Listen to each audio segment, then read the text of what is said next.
നമസ്കാരം. പ്രധാന വാർത്തകൾ.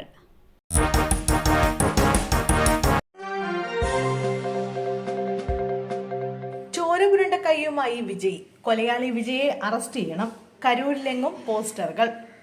കരൂർ റാലി ദുരന്തത്തിന് പിന്നാലെ തമിഴക വെട്രി കഴകം പ്രസിഡന്റും നടനുമായ വിജയ്ക്കെതിരെ പോസ്റ്ററുകൾ.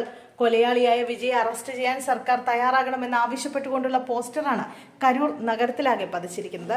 തമിഴ്നാട് വിദ്യാർത്ഥി കൂട്ടായ്മ എന്ന പേരിലാണ് ചോരപുരണ്ട കൈയുമായി നിൽക്കുന്ന വിജയുടെ ചിത്രത്തോടെയുള്ള പോസ്റ്റർ തയ്യാറാക്കിയിരിക്കുന്നത്.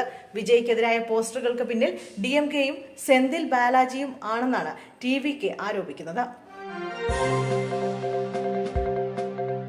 സംസ്ഥാനത്തെ ധനപ്രതിസന്ധി. നിയമസഭയിൽ അടിയന്തര പ്രമേയത്തിന് അനുമതി. ധനപ്രതിസന്ധി സഭ നിർത്തിവെച്ച് ചർച്ച ചെയ്യണമെന്നാവശ്യപ്പെട്ടുള്ള പ്രതിപക്ഷത്തിന്റെ അടിയന്തര പ്രമേയത്തിന് അനുമതി. ഇന്നുച്ചയ്ക്ക് 12 മണി മുതൽ 2 മണിക്കൂറായിരിക്കും ചർച്ച നടക്കുക.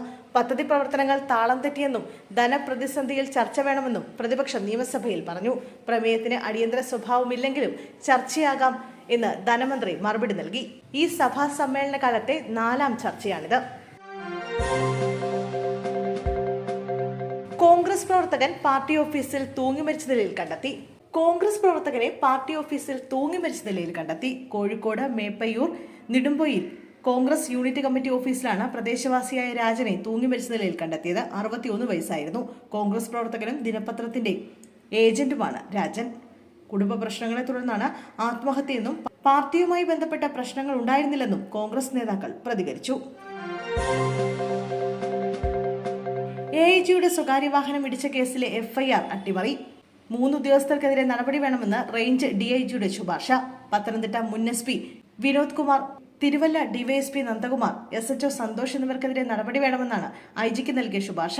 SP സഞ്ചരിച്ച വാഹനം ഇടിച്ച് പരിക്കേറ്റയാളെ പ്രതിയാക്കി കേസെടുക്കുകയായിരുന്നു. അട്ടിമറിക്ക് കാരണം SP വിനോദ് കുമാർ ആവശ്യപ്പെട്ടതുകൊണ്ടാണെന്ന് പത്തനംതിട്ട SP ആനന്ദ് റിപ്പോർട്ട് നൽകി. ഭിന്നശേഷിക്കാരുടെ നിയമനം. വിദ്യാഭ്യാസ മന്ത്രിക്കെതിരെ സീറോ മലബാർ സഭ. വിദ്യാഭ്യാസ മന്ത്രി V ശിവൻകുട്ടിക്കെതിരെ സീറോ മലബാർ സഭ. ഭിന്നശേഷിക്കാരായ ആളുകൾക്ക് നിയമനം നൽകുന്നതിൽ ക്രൈസ്തവ മാനേജ്മെന്റുകൾ തടസ്സം നിൽക്കുന്നുവെന്ന പ്രസ്താവന ദുരുദ്ദേശപരവും തെറ്റിദ്ധാരണജനകവുമാണ്.